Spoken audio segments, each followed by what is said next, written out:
the presentation that we've got, which is a virtual look at the exhibition that Alison is doing, and then we'll talk about it. So here we go. What's happened here?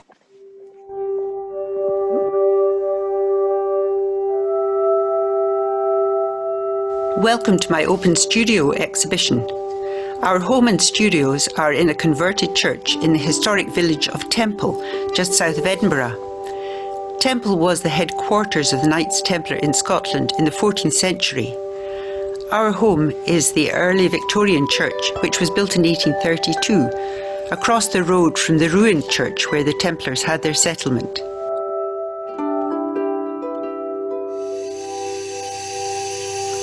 I've been working in glass for nearly 50 years, and my husband Robin Morton has a recording studio and the headquarters of Tempo Records here as well. Engraving on glass doesn't take up much room, so for exhibitions I can take over the recording studio, as well as some of the other lovely spaces in this old building. Of course, there's no substitute for seeing the work in real life. This is especially true of glass, but I hope this video will give an introduction to the work. My exhibition this year includes some older and some very new work which has developed out of the present situation. The COVID-19 crisis has affected so many exhibitions and festivals this year, including the Edinburgh Festival, and has disrupted all our usual working patterns, not to mention our social lives. This piece, Lockdown 2020, is my response. It shows the isolation that we are all experiencing, illustrated by each of the figures in the little windows.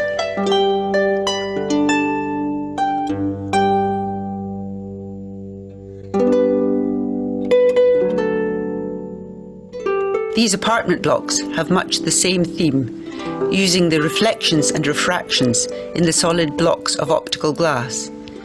Each shows a little domestic drama. They can be stacked on each other, and I have collectors who are building tower blocks with these in combination with the black resin blocks that I cast off the engraving. They seem to have almost predicted the present situation and had a resonance with people's experience even before lockdown. The large panel, Graffiti Artist, connects the contemporary with the ancient past. The background motifs are adopted from designs on the Neolithic tombs of Scotland and Ireland. They are associated with calendars and star maps and look just as relevant today given a contemporary treatment.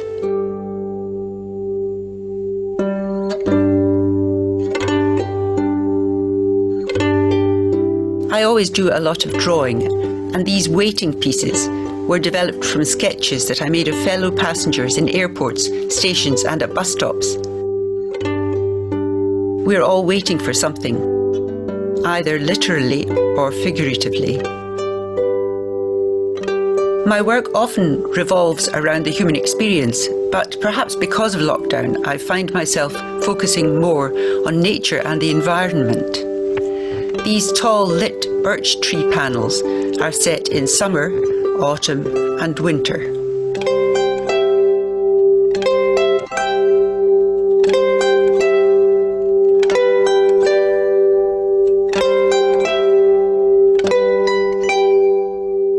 The birch forest mirrors nature as it changes colour throughout the seasons.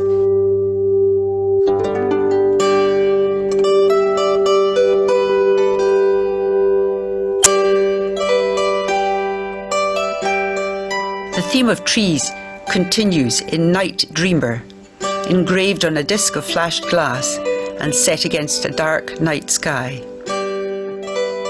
The astronomer panel incorporates an actual lens. It lets the figure look beyond itself at the vast night sky. This is one of my timepiece panels, my major project in 2019, which was funded by Creative Scotland. You can see more about the making of these pieces in another short video called Art in Glass, which you can link to from my website.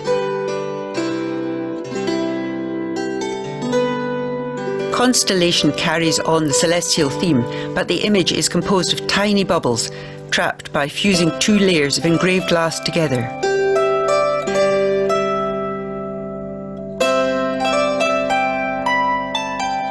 Blue is a wonderful colour in glass, and here we have the sea and the sky featured in Diver and Blue Moon.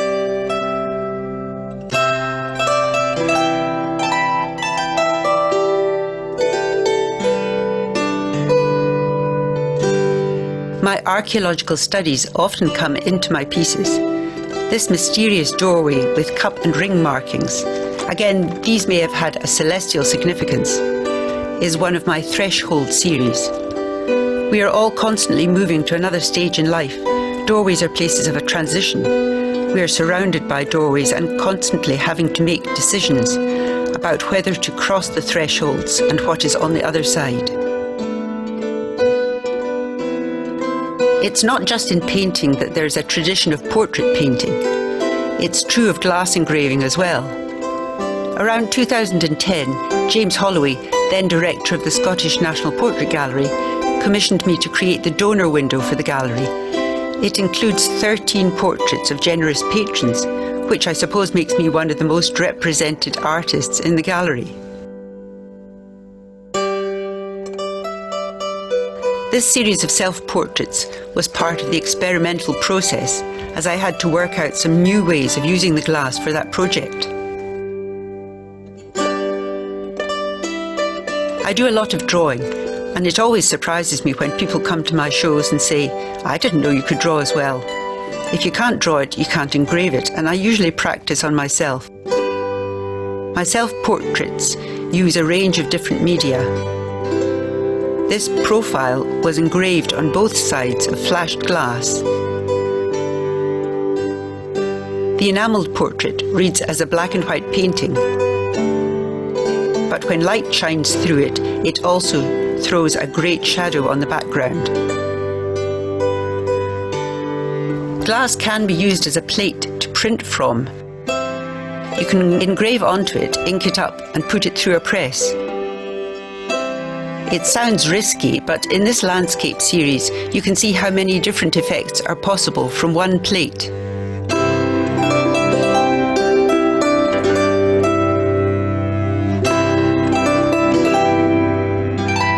You can also emboss images into the paper when it has been printed, as here in Dryad.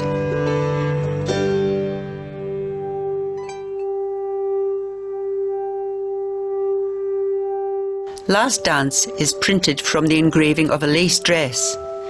It's double printed and embossed with little details.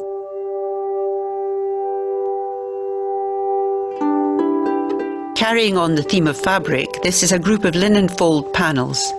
These are cameo engraved, where the glass is fused in layers, either black on white or white on black, and the engraving goes through the layers to give the modelling and shading.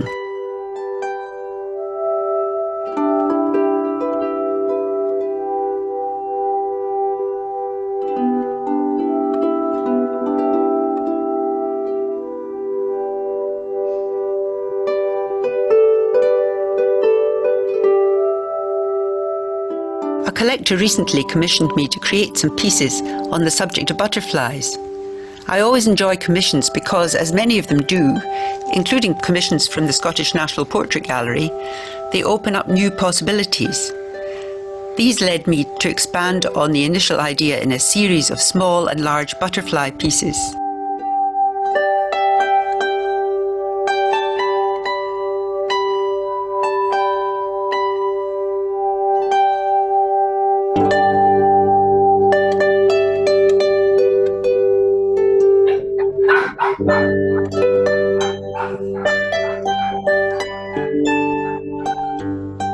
The butterfly collection shows them escaping from their pinned silhouettes.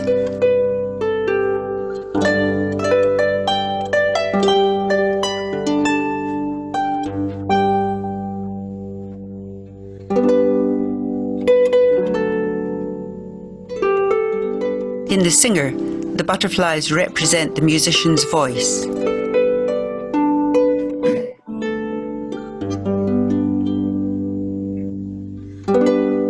bees have been a constant subject in my work over many years, and this time they feature in a number of unusual glasses and honeycomb globes, with some of the bees gilded with gold leaf.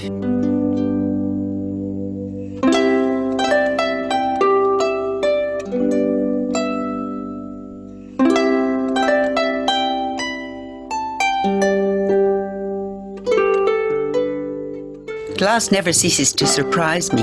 It has the character of a window, a door or a mirror, and I use these in my Threshold series. Our mother lived till she was 100, and at the same time our grandchildren were being born, so these pieces are all about beginnings and endings.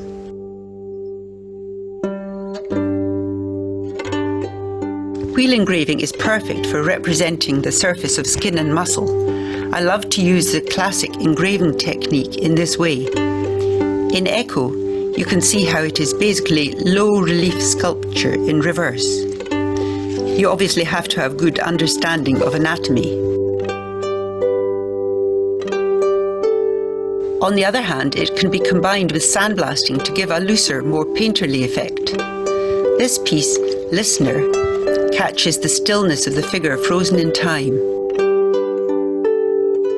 It is through glass that we often see the world these days. Subway photographer is based around a lens. The 63 small portraits are developed from lightning sketches that I've done of fellow passengers, mostly on the A train subway in New York. I once heard that in the 14th century, the average person met 100 people in their life. Nowadays, we pass as many people in the click of a shutter in an hour. Again, you can see more about the making of these panels on a video, Art in Glass, on my website. Glass is there, but it's not there. That's part of its magic. A glass mask is an apparent contradiction in terms. The symbols on these are again based on Neolithic carvings. The Scottish legend of the Silkie inspired these cast crystal seals. Inside each is a figure, the Silkie who can come on land and take human form. The words engraved round this goblet are the incantation used by Scottish witches to transform themselves into a hare. While the triple hair disc is my version of an image used since medieval times. This group of glasses illustrate the magical plants and the Gaelic charms that were recited by Hebridean islanders for luck, health and love. I hope that people who drink from them will find these too.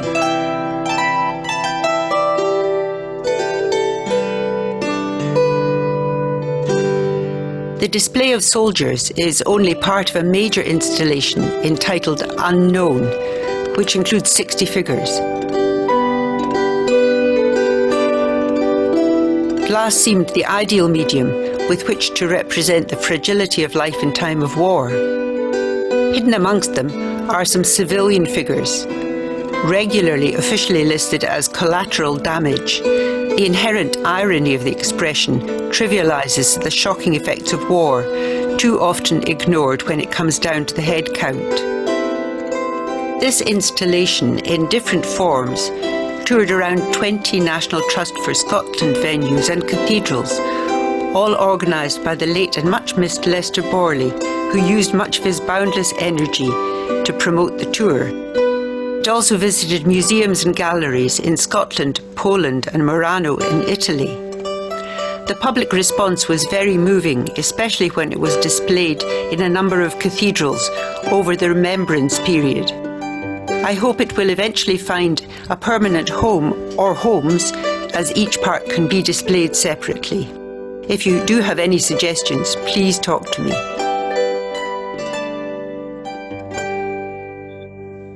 We had a very successful and busy exhibition during the Edinburgh Festival Fringe last year, so we hope that we can welcome a number of you back again over the month of August and beyond, so please keep in touch.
Well, well, well, what a joy Fantastic. that was.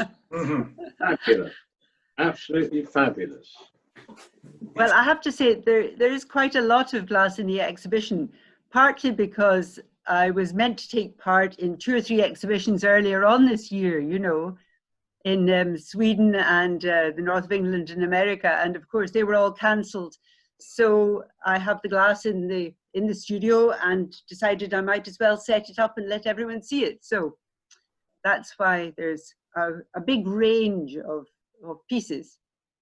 And are you prepared to sell some of your lovely pieces? Oh, absolutely, yes. In fact, on my website, you can find a full list with little pictures of each one and the prices beside them. I have to say that we've had a lot of enthusiastic visitors who have been buying, which is very nice. Good, great. I have to say that was absolutely stunning. It was In fabulous. fact, the silence, even though we hadn't all muted ourselves, was indicative of the fascination. Really, absolutely wonderful. Speechless. And for me to be speechless, it means something. I can see the Beadlers about to add to that. No, I was just absolutely blown away. Absolutely wonderful work. Thank you for sharing. Well, beautiful. well, I'm delighted you can see it, and it's quite good to do it in a video where you are focusing, you know, you have a good picture of each piece. But as I say at the beginning, it really doesn't show the glass. You know what glass is like, you know, there's just so much more that you see in every single piece of glass if you see it in real life. That's it. You don't have the idea of scale with a video, do you? No, this is true. This is true. Because the big panels, for instance, are 1.20 meters high. You know, I mean, they're quite sizable pieces for, well, they're big for glass engraving, that's for sure. How do you ship 1.20 meters high pieces of glass without them having a tragedy en route? Carefully. Yes, it's always a little bit nerve-wracking. The pieces of glass, the engraved pieces of glass are actually laminated. They're bonded onto toughened glass. So there is a nice sturdy piece of glass behind them. You know, they could be set into a door or a window, or they have a light panel put behind them in this exhibition. And they're designed, you know, you could use them as a door, you could push against them. So they're quite sturdy. Although shipping glass around, as you know, is always like a rather nerve-wracking procedure. So when you see it going off in its crate, and I always pack these things myself, when you see it going off in its crate and the guy bumping up the hill with his big lorry, and you hear something sliding in the back of his lorry as he goes up the hill, it's just, yes, makes your heart sink. But we haven't had any disasters, I have to say, fingers crossed. Been very lucky, and nothing drastic has ever happened so far. How long does it take you to do, say, one of your large panels? I think you seem very prolific, and I just think, how quick do you do these things? I mean, you know. Well, I do work a lot. I work all the time because I just love doing it, you know. And, you know, people say to me sometimes, are you going to retire? And I go, what, retire? Why would I retire? What would I retire for? Because I do what I love. I mean, the big panels, you see, they were a particular project, and they basically took half a year to do. But they were complicated because I had to go to Germany to go through the cutting lines, for instance, with Derek's Glass Studios in Germany. And they cut the pieces of glass, the jigsaw of glass for me to work on, and then sent it to Scotland, where I spent all the time engraving it, and then packed it all up and sent it back to them to be laminated onto the toughened glass. So that was quite a complicated project to organize. And most of the time I can do things in-house, as it were. But I would say that if I'm thinking of doing an exhibition piece, I'm usually leaving about a month to do that, because it's not only the engraving that takes the time, and as you know, that's a slow process. Just the drawing and the working of the idea that takes just as long as the actual work itself. Right. Your Thank you. optical, sorry, others carry on, whoever was asking. No, I was getting, question. Dee, you were about to say something, were you? No, only thank you for explaining, you know, how long it takes. Your optical glass cubes, I thought they were fascinating as well. Presumably, and I hope you don't make the optical glass first of all, that you leave to somebody else. No, absolutely. I mean, glass engravers need really good glass to work on. So I think it would be very rare for a glass engraver to make their own glass of any kind. No, those optical glass cubes, they come from China. So China, yes, China's the source for that sort of thing these days. And they are absolutely pure. And people say, when they look at them, they go, you know, how did you get the figures inside there? You know, they don't seem to realize they're actually engraved on the surface of the glass because the reflections play so many tricks on you. Yes. And they have all these mirrors going on in them. So they're really nice things to work on from the point of view of subject matter.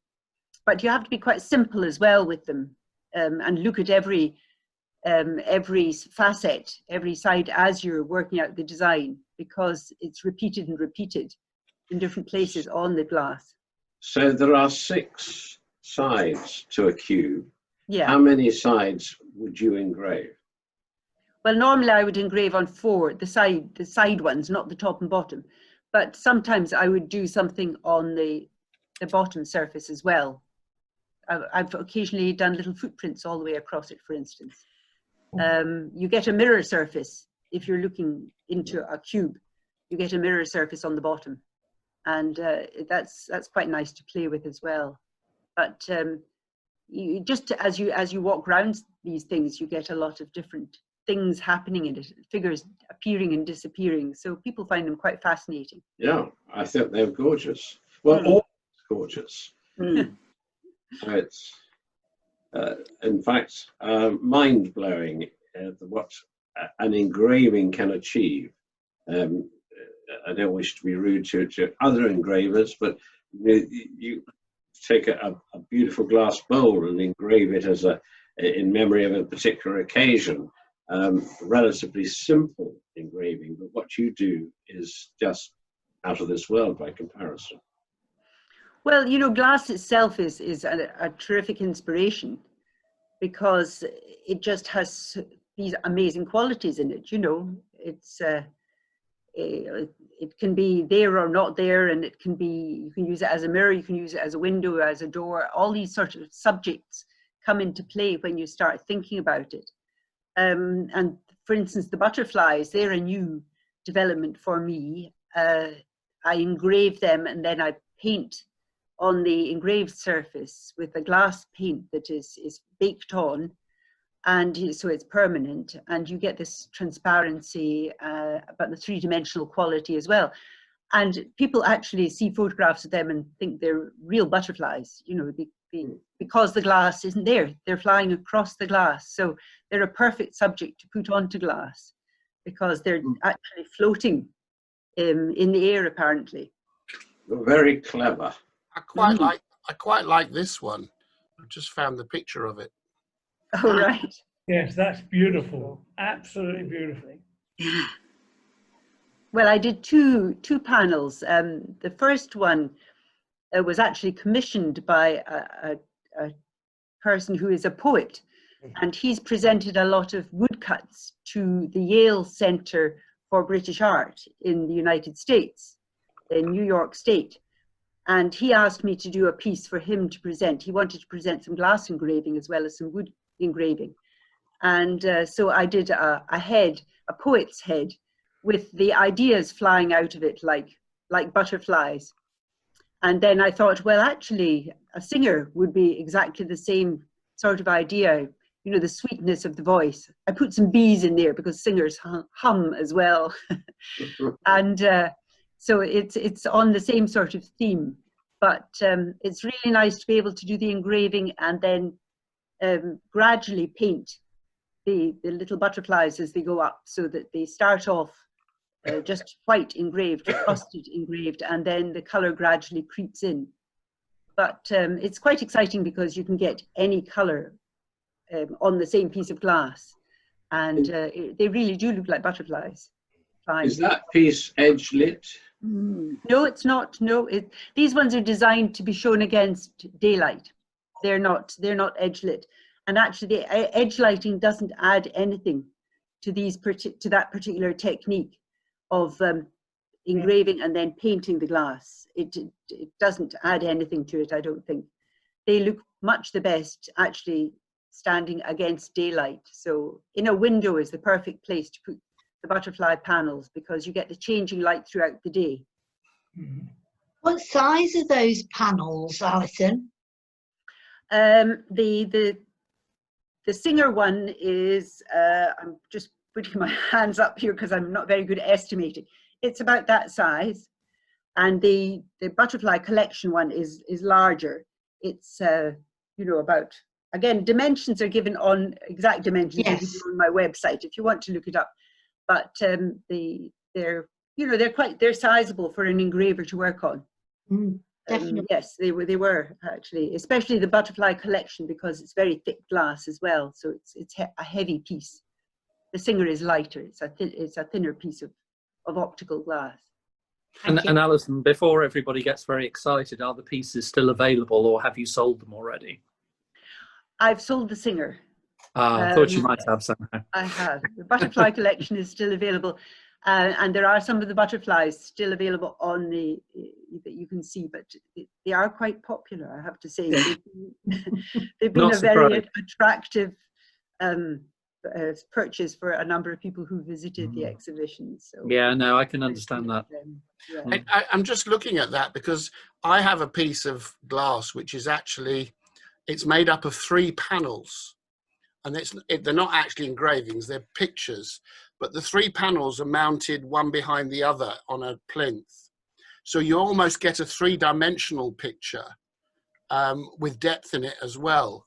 I'm just thinking that if you did 3 or 2, you'd get a different one behind the other. You'd get another sort of another depth into it, a bit like the cube engraving, where you look at it, no matter what angle you look at it, you get a different dimension.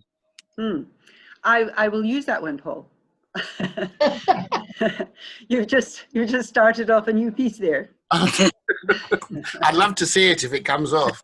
I can't remember where it is. I think it's wrapped up somewhere, but if I find it, I'll take a photograph so you can see it. No, I would be interested. Yeah, I'll have a look, see if I can find it. That's a very good thought. It wasn't originally mine. It belonged to somebody else, but they ended up leaving it here.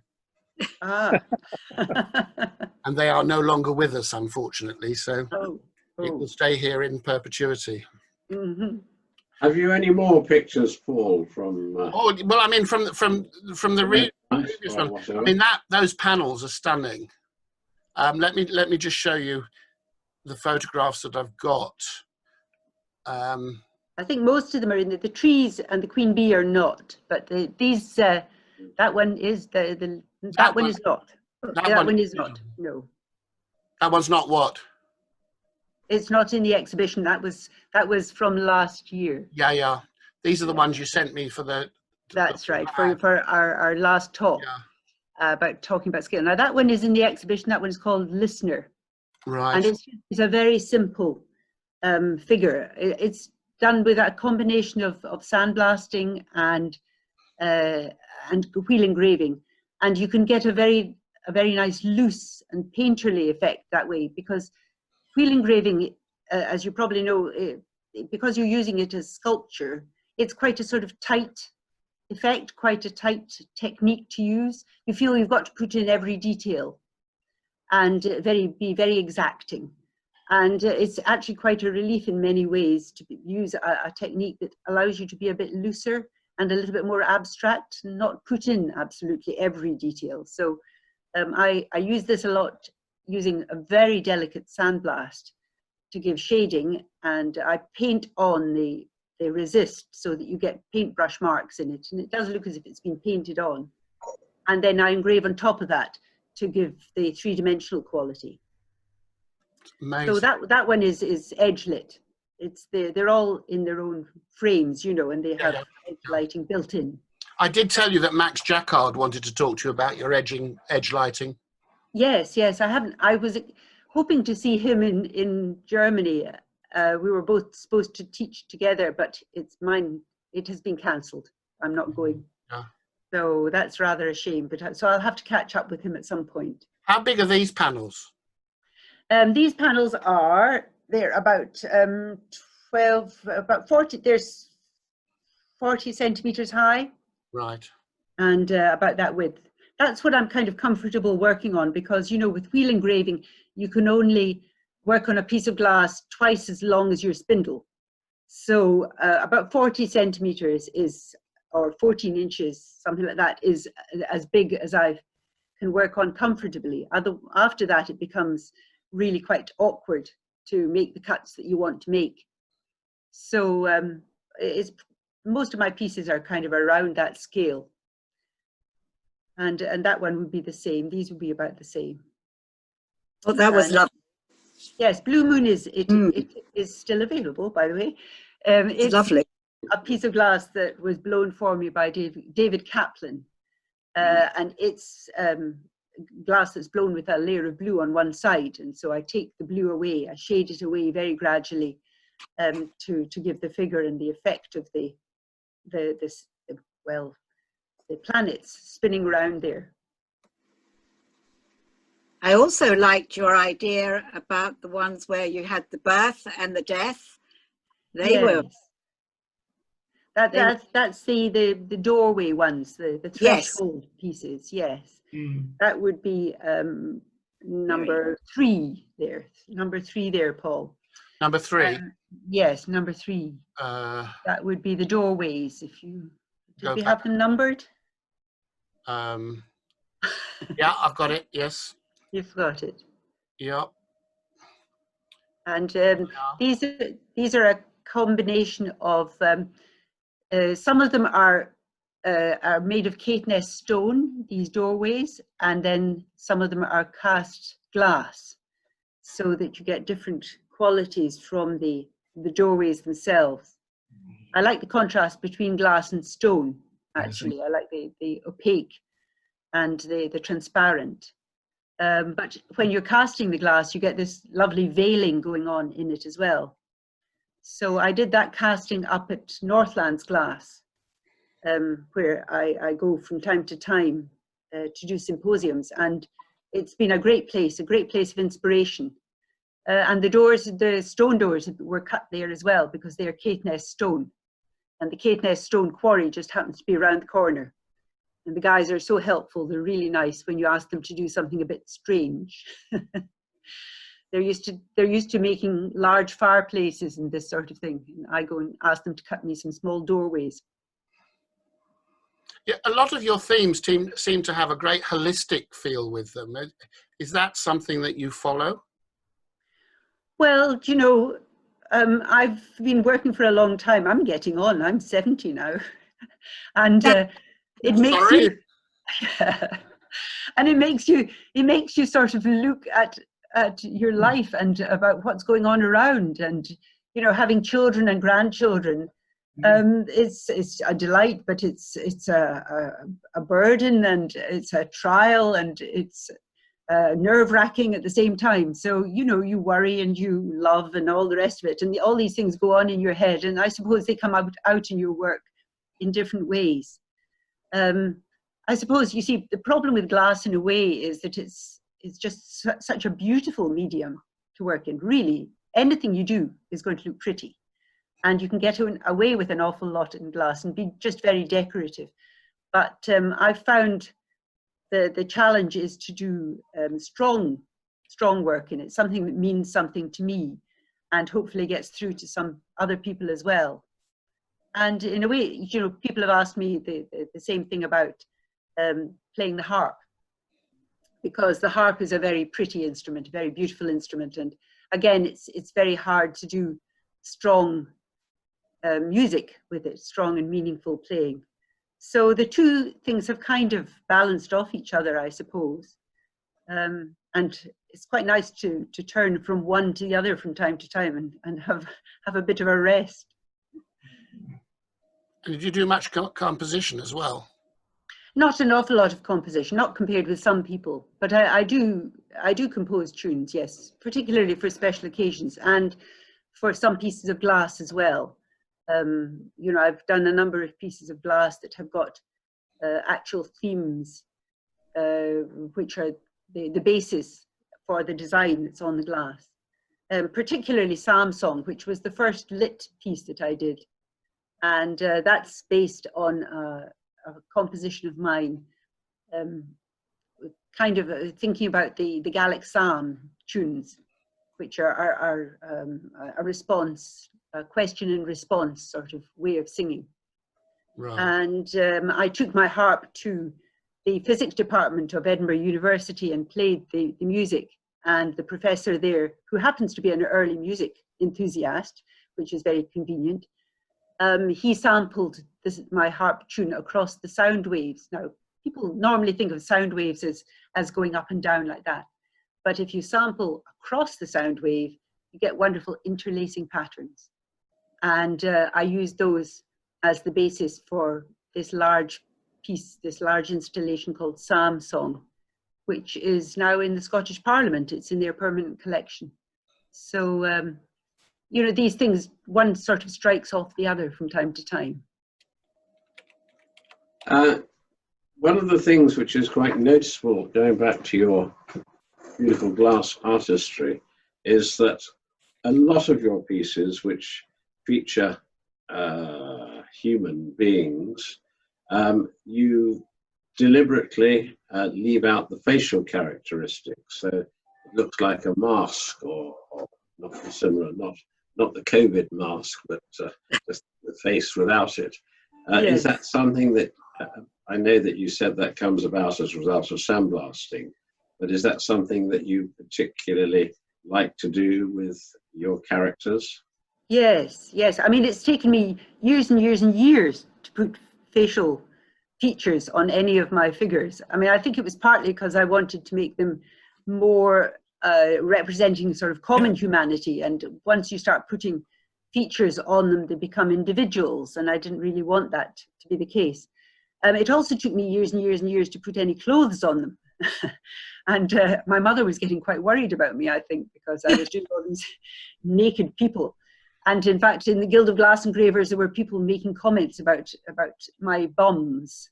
There were a lot of bums in my engraving. So I got quite a name for that. And yes, it took me a while to put any clothes or any features on them. Is that a maternal thing? Because a lot of mothers have a thing about their children's bottoms. Oh no, they're beautiful, absolutely beautiful. No, I'm a great fan of those. Yes. Yeah, yeah. Yes, especially one's children's. Yeah, yes. But no, putting clothes on them, you see, would have sort of tied them to a particular period. But right. You don't make them naked first and then add the clothes later. Well, actually, sometimes one has done that, but now when I'm using the slightly more loose painterly effects, I do the clothes in the first place. They're conceived like that with the clothes on. Amazing. I found that video about Psalm songs. Shall we show that? Oh, is it? I don't know how long that is. It's a while since we did that one. It's only a couple of minutes, so it might be just. Oh well, by all means, do that. Yes, it'd be nice to look at it, maybe. Sure.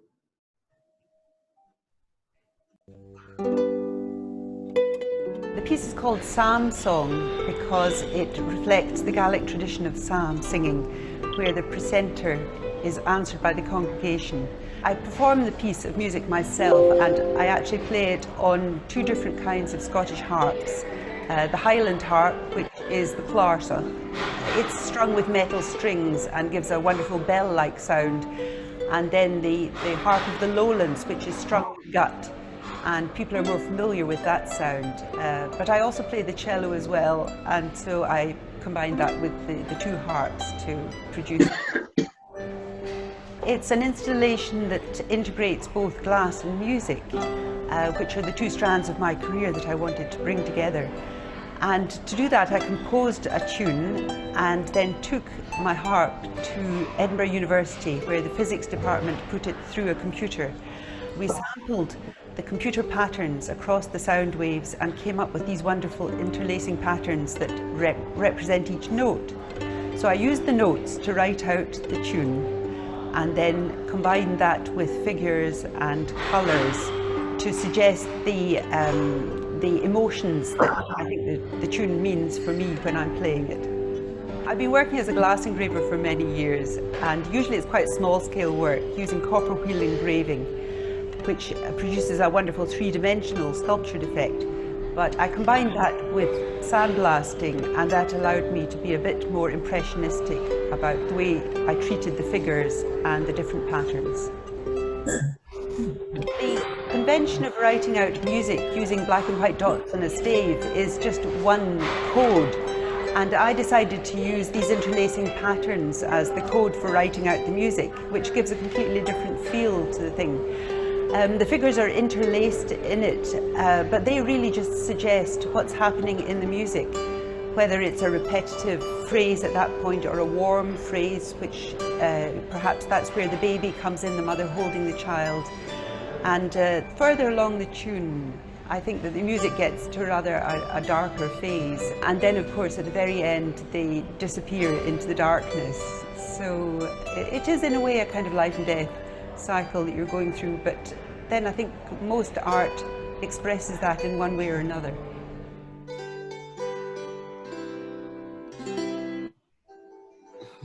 Wonderful. Absolutely. Yeah. Fantastic. What an amazing piece. And one thing I should point out is the backdrop. There is the shadow of the engraving.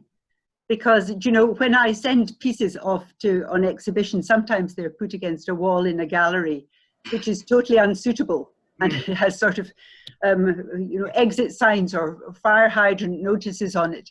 And so I've learned to avoid that. And when we were working out the mount for this piece, my husband and I were in the studio, and we were kind of waving some of the optical fibers around. And suddenly this shadow came up on the wall, and we all went, oh, that is fantastic. We have to integrate that somehow. And we found that if you photographed the shadow and then had it printed up, digitally printed onto some fabric, you can use it as a backdrop to hang behind the piece. So you have a permanent shadow. I know some glass artists work with shadows, and actually that's a very attractive prospect. But to have a permanent shadow is quite a good thing as well, because it means that it doesn't require any setting up of lights, and nobody can get in between it either and the piece. So that's what I've done a number of times behind these large installations. Brilliant. Amazing. But it's so nice that they have so much depth and story behind them as well, and how they're conceived. So where is that particular installation now? It's in the Scottish Parliament building in Edinburgh. Yes, it's there. If you go in the front door and turn left. I'll remember that. And they play the music as well from time to time. So that's rather a nice thing as well, because that's part of the piece. Yeah. So yeah, it's lovely. Great to have it. Beautiful.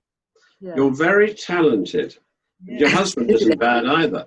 Yeah, he's not bad. He's not bad. He's a really talented musician, historian, writer, and we met through music because he was a founder member of a group called Boys of the Loch, who, if you were involved in traditional music, you would probably know. They were one of the first groups to take really good traditional Irish and Scottish music all over the world.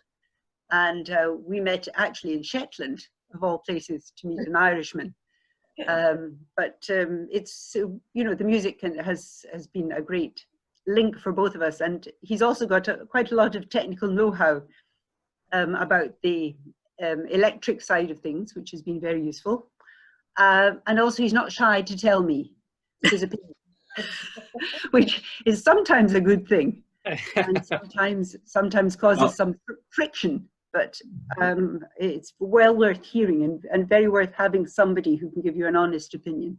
It sounds as though it's a good partnership of, and you spar off of each other and get ideas and develop things. Well, yes, he comes up with a lot of good suggestions, not all of which I can actually work through, because he comes up with quite a lot of them. But no, it's been very good. I know I wouldn't have got to this point, you know, with my art if he hadn't been around. Apart from the fact that he makes these little films. We make these films in-house, as it were, because this is his recording studio I'm sitting in, and it's very useful to have the recording equipment, and Robin and Ewan, who helps us. He's the recording engineer who works with Robin, and they do the videoing as well. So it's been very fruitful from that point of view, because, you know, all of us glass artists find it very difficult to show our work and to put it over in different ways. And it's been quite an experiment for all of us to try to do that in this lockdown situation. Some people find it easier than others, but you know, I'm not particularly technically minded and find it rather difficult to use all these things that the kids find so easy to use on their phones and so on. Yeah, I mean, Alistair Malcolm has done exactly the same. He hasn't had much technology. He's been using his mobile phone, and his wife has been holding it and showing, and they've been producing, and they have likewise, like yourself, been putting video recordings onto YouTube, and you know, promoting his work, which a lot of artists often than not are not very good at promoting themselves. Absolutely. I mean, we'd far rather just get on with the work. It's another profession, another career to have to promote things. So it's great when you have somebody who can give you a hand with that. But we've all been kind of forced into it now, with all the festivals, the galleries, you know, all these exhibitions being cancelled. We've all had to think of other ways of just getting on with things. So the video has been a good thing. We've had over 7,000 views of it so far. So good Lord. Yes, I know. It's very gratifying and very good response as well. So, and that's all over the world. So one wouldn't normally have that coming to an exhibition anyway. Do you have inquiries for purchases from that? So, I mean, if you've got one piece, do you replicate it if you've got more than one person wanting a specific piece, or you take it as a commission? Well, I do take commissions. I mean, I never do the same piece over and over again. Right. But I can work on a theme, you know. Yeah. I mean, I never run out of themes for my little dramas for my apartment blocks, for instance. Right. And certainly, since Robin and I have been locked down together for 5 months, we have plenty of domestic dramas to fall back on. I think that's possibly more than we need to know. How many blocks have been in the total have you made now that people are collecting? Well, they've gone all over the world, and so I really don't. I've lost count for how many I've done in the past. Oh wow! How long do they take to do? Each one would take me. I should think about 3 days. Yeah. So after you've had an altercation with your other half, you set forth on a glass cube of angst. He would recognise, yes, he would recognise the feeling. I'm sure. Wow. Wow. Domestic history being spread around the world. You don't tell people that, though. No. Surely you provide a little document with each of the cubes to express exactly the background for it. I don't think people need to know that. Especially, I say, since most of the figures are naked in those blocks. In fact, all of them are on the blocks. All the figures are naked. So we'll not go into who exactly they represent. Robin tells everybody that he is my model, but I would suggest that he's more of my inspiration. Surely you would describe him as your muse. My muse is fine. Muse is fine. Model, perhaps not. Not all the time. Although I must admit, I do tend to sort of grab anybody who's in the house sometimes and say, hold your hand up like this. I want to draw it, you know. So I do draw from life quite often, and use anybody who's around to be the model for that. I had a headmaster who used to do that. Oh, is that right? Out there. Oh, For drawing. no. Oh well, hopefully You were hopefully lucky. That doesn't happen too much. Yes.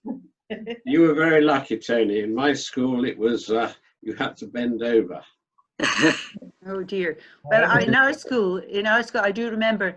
I was mentioning this to somebody the other day because we were talking about how important teachers were to you and how damaging a teacher could be as well if they said the wrong thing. And I do remember I was very good at doing very small drawings, and I used to use a mapping pen and ink. And one of my art teachers said to me, when I see you get out that mapping pen, Alison, my heart just sinks.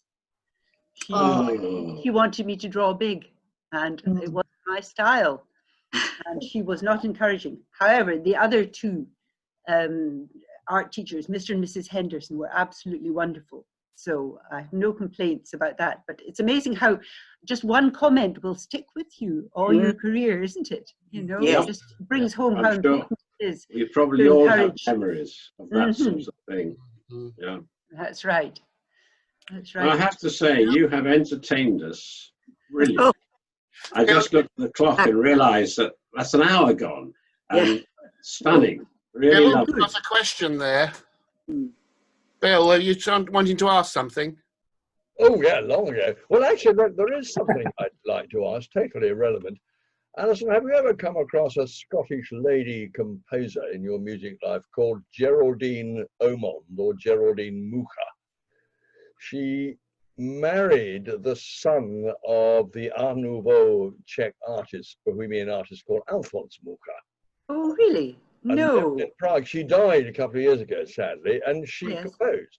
And her maiden name was Omond, but you haven't come across it. No, I haven't. That's very interesting, especially with the Mucha connection. Yeah. That's very interesting. So I will look her up. Do look her up. Well, she lived in a fascinating house in Prague, which housed Alphonse Mucha's enormous collection of all sorts of works of art. And when the communists took over, he was kicked out of a villa he had built, which the communists wanted to turn into a diplomatic quarter. They kicked out the British military attaché from this wonderful house owned by the church opposite the castle in Prague. And the son, Jerzy, managed to persuade the communist government to let him transfer all Mucha's work there. And so he was a dreadful man, actually, the son, behaved very badly. But Geraldine, therefore, lived there, and we used to go, we knew her son, and we used to go there and see her occasionally. And I always remember one occasion, sitting there having a cup of tea, and there on the table by the piano was a little Rodin sculpture being used as a paperweight. No. Astonishing collection of works of art. Sorry, totally irrelevant to what we've heard. No, but very, very fascinating. I shall look her up. Definitely. Okay. Well, Prague's a great city. Not many people know that. Bill, may I ask a question, Bill? I'm a great fan of Rodin and his sculptures. Which one was it? It was a small figure of a sort of dreamer or something. I'm jealous. And it was very small. Yeah. And I just couldn't believe it when she was using it to keep her bills under. Really? Delightfully vague, but really charming lady. And I was very sad when she died a few years ago. Right. Well, I will look her up. Yeah. I think we've expired our time. And you, Alison, you've enchanted us yet again. Certainly have. Natalie, absolutely stunning. I can't thank you enough. I wish we could go on for another 2 or 3 hours. I'm sure you'd still keep us amused. Oh, well, it's a great pleasure to have a chat like this, especially when we're all locked down still. Yes. More or less. And but if people want to look up a particular piece or more details about it, then you go to my website, because there's full details about the exhibition and each of the pieces. So, and for sure, we must get you down to London to come and meet us in person when we're allowed to do such things. Well, I would love that. I would love that. I had a note from Catherine Coleman saying that she's away at the moment. Yes, she can endorse it, but she's going to chase me up when she gets back, because we're going to have a chat about doing some more things together. So right. Well, it's always a pleasure to come down and see everybody. So I'll look forward to that in due course. I know you mothers like your grandchildren. Well, I'm sorry that my grandchildren didn't come and entertain us. Maybe I'm not sorry. Thank you very, very much, and hope to see you when you do come and join us. Thank you very much. Thank you ever so much, Alison. Thank you so much, Alison. It's been a pleasure. Hope you enjoy the rest of the exhibition and it goes well for you. Yes. We'll be in touch in due course. And on that note, I think everybody, we can go and have our suppers or whatever else you intend to do this evening. Or the glass of rosé. Bath time for you, Richard. Okay. Yeah, bye, Alison. Thank you so much. Bye now. Bye. God bless and stay safe. Thank you very much. Thank you. Bye, Bye Paul. now. Bye. Hi, everybody. Thank you again. Bye.